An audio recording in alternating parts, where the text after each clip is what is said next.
I made a prediction back in January that Apple's going to come into the AI market with a big bang. And oh my God, they did not disappoint. But is it going to create the hype that the iPhone created? I'm actually split a little bit about that because I think in the AI community, it would. I would argue, and I'll explain why. But from the point of view of shareholders or people that follow the AI hype, I'm not sure. We will see. Because the thing is about shareholders they like hype because it's whatever that pumps the share price. One of the reasons we decided not to bring shareholders into my company because we don't want to be pushed into any direction. And of course, Apple is powerful enough not to be pushed into any direction anyway. But nonetheless, of course, they do have responsibility for their shareholders.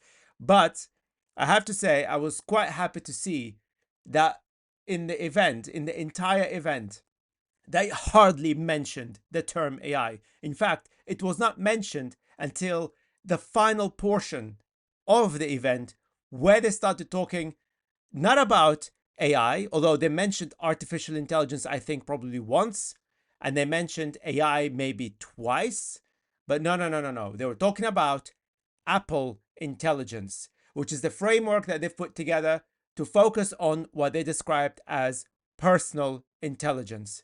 So compare that to the events we've seen, of course, with from OpenAI and Google and Microsoft, where they mentioned AI like 5 million times in one event. It was actually quite ridiculous.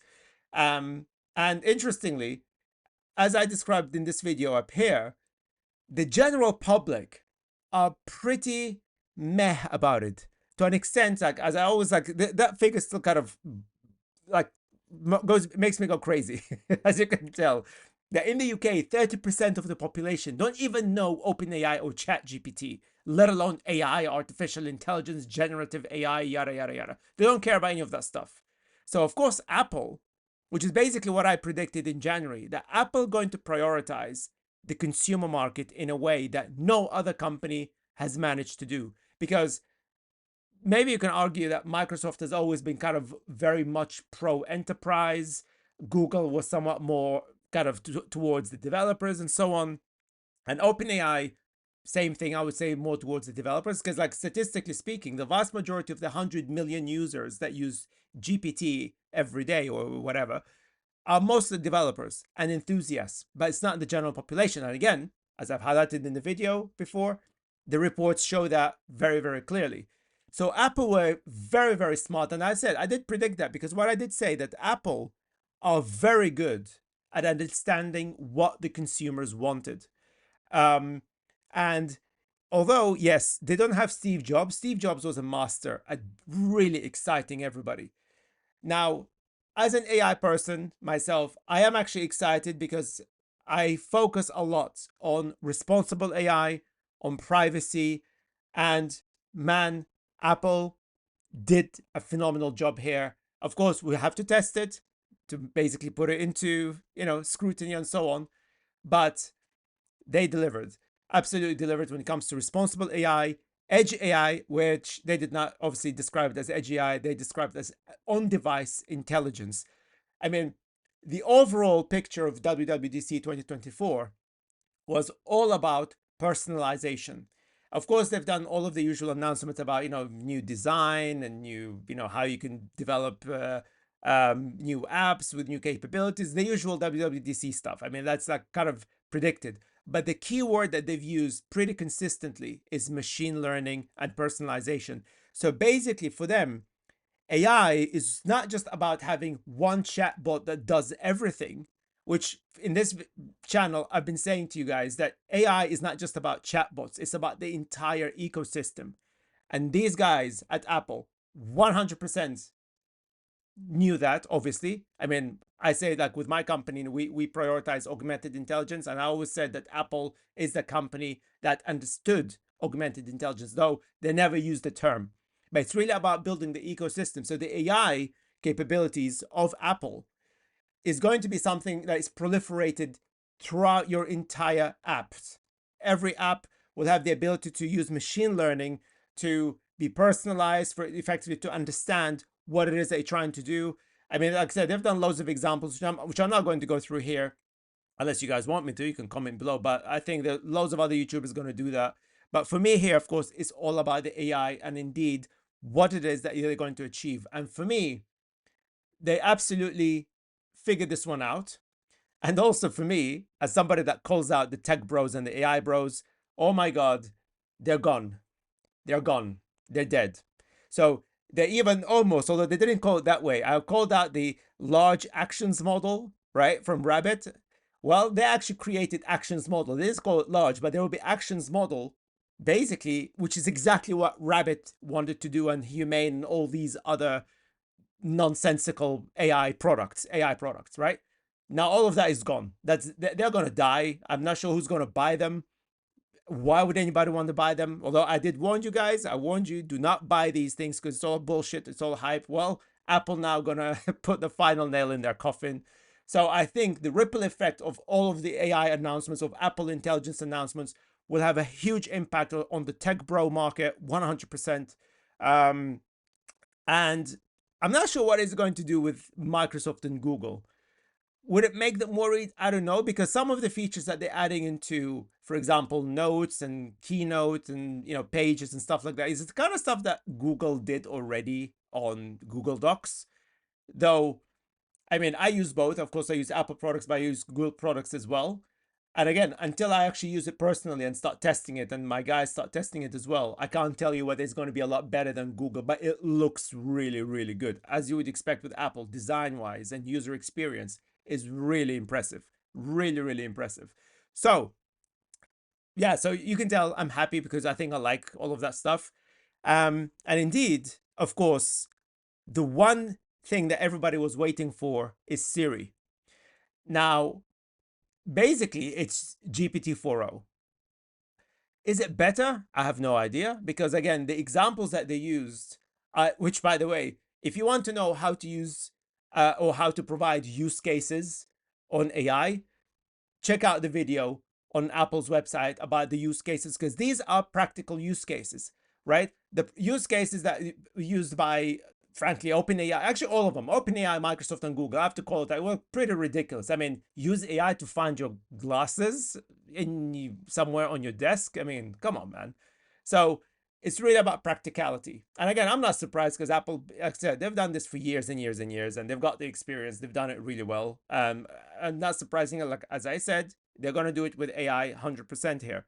But absolutely, Siri definitely sounds much more, AI rather than whatever the hell it was for the past 10 years. For those who follow me, I cannot stand the bloody thing. I hardly ever use Siri. The only time I use Siri is when I drive.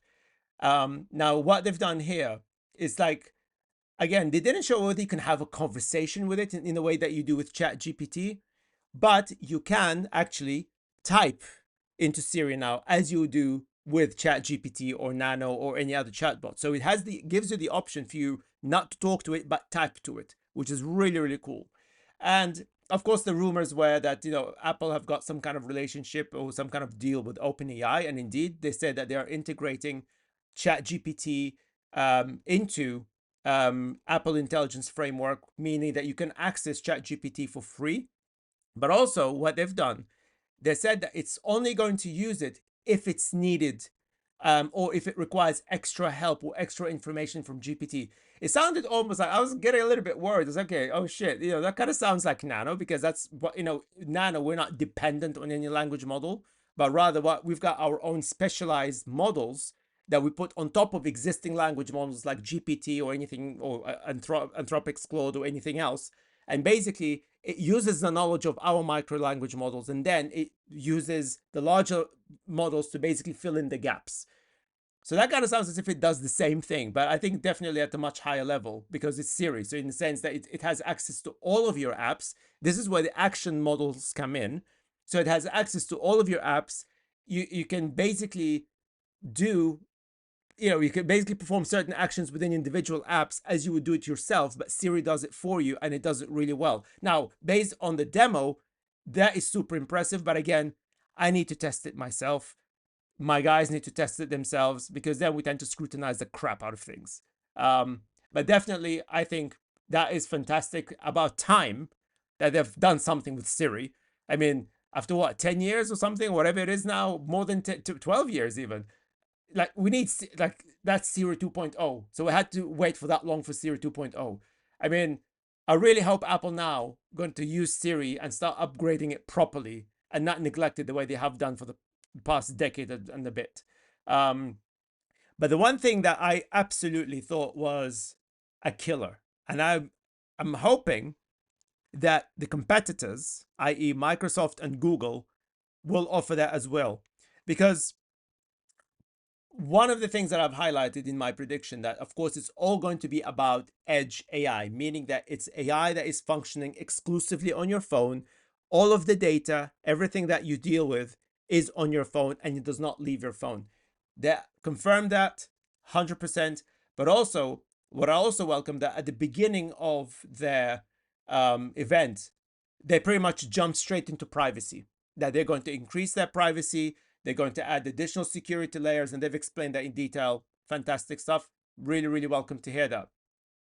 But the one thing that, of course, I thought, okay, because, of course, your device can never have the compute that you can get on a server, right? So obviously Apple, they've got their own microchips that basically give you the capabilities, really powerful AI capabilities built into your phone. Like that's why I said that, in fact, they've got the perfect ecosystem for edge AI compared to all of their competitors. And what they were saying that indeed, yes, they're going to make everything work on your device, but also, of course, in Apple's fashion, everything is synchronized across all of your devices. So your iPhone with your iPads, with your Mac OS, and so on. Fantastic. It's all predicted. But the one thing that the question that I had at the back of my mind is like, how are they going to do this? Like, if you need additional compute, what are you going to do? I mean, are you going to connect it to the cloud? Well, they've announced something called private compute, private cloud compute. That is fantastic. So effectively what they're saying, and again, we have to test it. The announcement is great. Obviously, with all these things, the announcement is always really, really good. And well, Apple have been always, in my opinion, the best in the market. So basically, this private compute. So effectively, when the AI model within your phone or your device needs specific additional compute capabilities for specific task, it then connects to a private cloud compute that is only associated with your account. So it doesn't go beyond that. Yeah.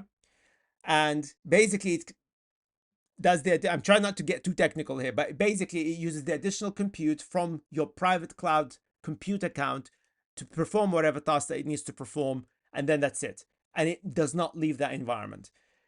I mean, that sounds really impressive. Now, again, how is it going to work in practice? And are there going to be any latency in there? Of course, we don't know. That's something that we will have to test.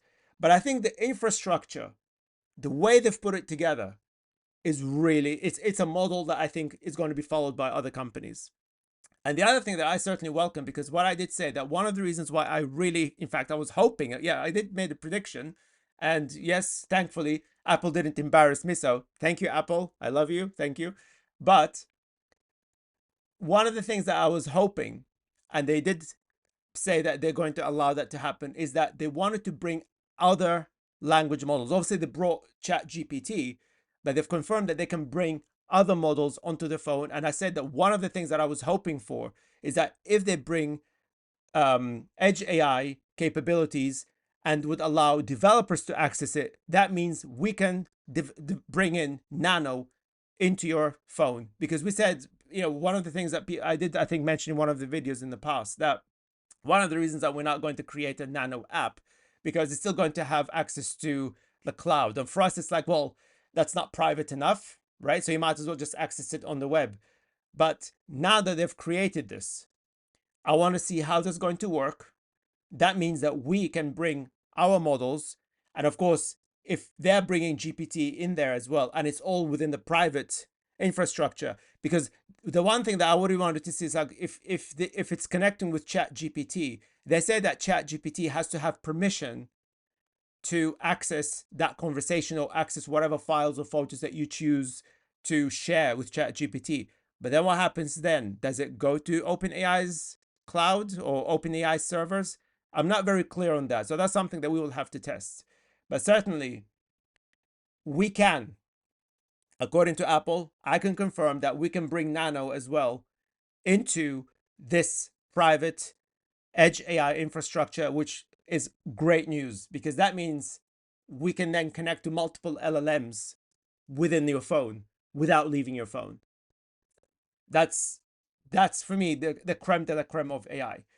Um, so that's really great. But the general ecosystem, like the way Apple have put it together, I think is really good. So the fact, one of the things I know my kids will absolutely fall in love with is the what they call Gen emojis. So basically, you can use generative AI to build your own or create your own emojis. And one of the questions as well, again, they'll allow you to generate images, not using OpenAI, but apparently they've got their own setup. And I'm interested to see, well, how do they train that? Where does the copyright situation come in here? I mean, because they say that you can generate original images using AI. Okay, but you should have trained it somehow, right? How do they train it? So that's not very clear. So there's a lot of areas that there's a lot of questions, 100%. So that's something that we're gonna look into. So it's interesting to know how they train their models, especially when it comes to image generation. But generally speaking, the AI side of things, it's not basically this one AI thing that you talk to and it does everything, but rather the entire ecosystem, basically whatever app you use, it has the AI. You can interact with it, right? Either through Siri or through the app itself, and it has the AI capability built in. So the idea is that they also, I believe, killed, thank goodness, prompt engineering. Again, if you follow me, and I know it's a controversial point, when I said that this whole prompt engineering bullshit is complete nonsense, because to me, AI is supposed to be able to figure stuff out. I mean, if I'm having a conversation with you, I'm not prompt engineering my conversation. I don't engineer whatever it is that I want to say to you. We just talk, right? It's up to me to figure out what you're trying to say. It's up to you to figure out what I'm trying to say. And through conversations, we can figure out things together. That's how AI is supposed to be. Prompt engineering is like, well, first, it's not engineering. I mean, it's an insult to engineering. So please don't use the term engineering in prompt engineering. But again, the whole idea is that, you have to ask it the right question. Well, what they've done, I suppose it's got a like predefined prompts, right? Through action. So it's not something that you have to ask it necessarily. So for example, it's like if you generate images using their models, you don't have to explain to it what kind of image you want, but rather they give you categories. So you can say, okay, like, you've got a category like sort of hand drawn images or photorealistic images, 3D images, cartoon images. So you choose the category and say, okay, create an image of a cat, and you create it and you click on the category and it just does it. So it's predefined prompt, I suppose. But that's the case that they've done it with all the other apps, and that makes sense because at the end of the day, going back to the first point I made, they're not targeting people like me, or perhaps some people like yourselves if you're a tech entrepreneur or you're an AI enthusiast or a developer, but they're targeting the 30% of the population that are clueless about ChatGPT, about AI, and all these things. That's what they're targeting. And Apple have always been really good at targeting these people. So it'll be very interesting to see how Google reacts to this, because of course, with Android, would be, well, yeah, I mean, with the way Gemini has been performing, I mean, like, to say the least, yeah, Google have been kind of, stumbling a little bit with all of their announcements and pretty much this silly outputs of Gemini and so on. So it will be interesting to see how they react to that. But for me, definitely, from the point of view of responsible AI, edge AI, and privacy, these guys did it. And I'm hoping now, I'm not predicting, but I'm definitely hoping that Microsoft and Google will follow suit, especially with this private cloud compute. That is a very, very clever move. And again, what they've highlighted as well, that it's built entirely on their own infrastructure. So basically using their own microchips. So they're not using NVIDIA or anybody else's microchips. So it's purely Apple. And this is exactly what I did predict as well, because I did say that, they've got everything. They've got absolutely everything. I really don't know that. I don't think that they're going to use GPT as a long-term plan. I think it's there. Maybe it's a way for them to try to bring in GPT users onto the Mac ecosystem or Apple ecosystem. I don't know, but definitely that's the only maybe because quite a lot of apps, I suppose like Nano, they have dependencies on GPT and indeed other language models. So obviously for me, from the point of view of my company's customers, it's important for me to be able to find out whether or not they can also bring in things like, Anthropic's Claude, whether Llama is going to be in there, for example, as well. That would be very interesting to, to see and test. But no, exciting, really, really exciting, really, really exciting. Well, not because I got my predictions right. No, to be honest with you, it doesn't take a genius to figure this out. Like I said, I've been following Apple pretty much my entire life. And yeah, if you're in the game, you would have predicted this, and I think some people have predicted it in the same way. Um, but yes, would it create the ripple effect that iPhone did? Like I said earlier, as I said, in the AI community, it should, because absolutely they set a new standard here. 100%, in my opinion, they've set a brand new standard. Certainly, it's the kind of standard that my company it's been calling for, and it's my company that's trying to strive to build for our customers. So that gives us new options that we can offer to customers. Because if we're talking about personal AI, we're talking about personal intelligence, edge AI, and if you've got the infrastructure that is available already on devices, that makes it easy for our customers and their employees to interact with our AI models or whatever AI models that they choose to interact with in a private environment that is safe. And of course, it can access that private cloud compute capability. Happy days, 100%. But the shareholders, the good old shareholders, they go for the hype, you see, usually. And I know I'm kind of probably insulting a lot of them, but that's just how the stock market works. It's really whatever that hypes up the share prices. And basically the other companies, Microsoft and Nvidia and everybody, they've used, like I said, every time they use the term AI, their share price goes up. Apple didn't. They, like I said, they most of the time they try. It seems as if they try to avoid using it, and I agree they should, because, like I said, the population don't give a shit about that. But they did towards the end, because they got a little bit technical, because it is, at the end of the day, WWDC is really targeting developers. So they had to kind of explain how they've put this together. And during that explanation, like I say, it's like towards the end of the event, they started mentioning artificial intelligence and even language models and so forth. Things that basically the AI people and developers understand. So I mean, I don't think that the general public would care about these things. But yeah, so the vast majority of the event was really about the things that the general public cares about. Like I said, privacy is the number one thing, and like I said, they jumped straight into it. Like, even the way they planned the event, it made a lot of sense, because basically what they've done, they went straight into the privacy, then pretty much the usual Apple stuff, like I said, about the design and side of things, but straight away about personalization. And they kind of re-emphasized the term personalization, getting deeper insights in terms of how you use the apps. If it's a health app, for example, you get deeper insights through machine learning, more personalization, more insights, machine learning occasionally. Personalization. You can redesign everything. You can change, how your icons look. I mean, like, they really kind of set the scene that it's all about your personal experience that is smart, that understands you. Then they jumped into the AI. But again, it wasn't AI, but rather Apple intelligence. And of course, personalized or personal intelligence. So, yeah, yeah, they did this. They did it. They did it. But it will be interesting to see if the shareholders, they basically, are pragmatic about it the way I am here. Because, like I said, for me, it's all about the privacy, and I suppose for me it's all about the stuff that a lot of shareholders don't give a crap about, because they said it. But yeah, but of course I have raised a few questions, like I said, in terms of the copyright side of things. What happens when you interact with ChatGPT or indeed any other language model? So, like, if we're to add our language model into it, do we interact with our servers? Does any of the data have to go back and forth with our servers? I have no idea. So this is the part that we need to figure out. And of course, as always, guys, I will share this with you.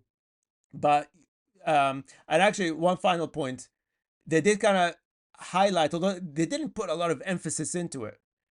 But I can't remember which speaker mentioned this, but they said that basically they are developing this ecosystem and indeed the new Siri over the next year. So we're gonna get a lot of this by the end of 2024, basically in the next releases.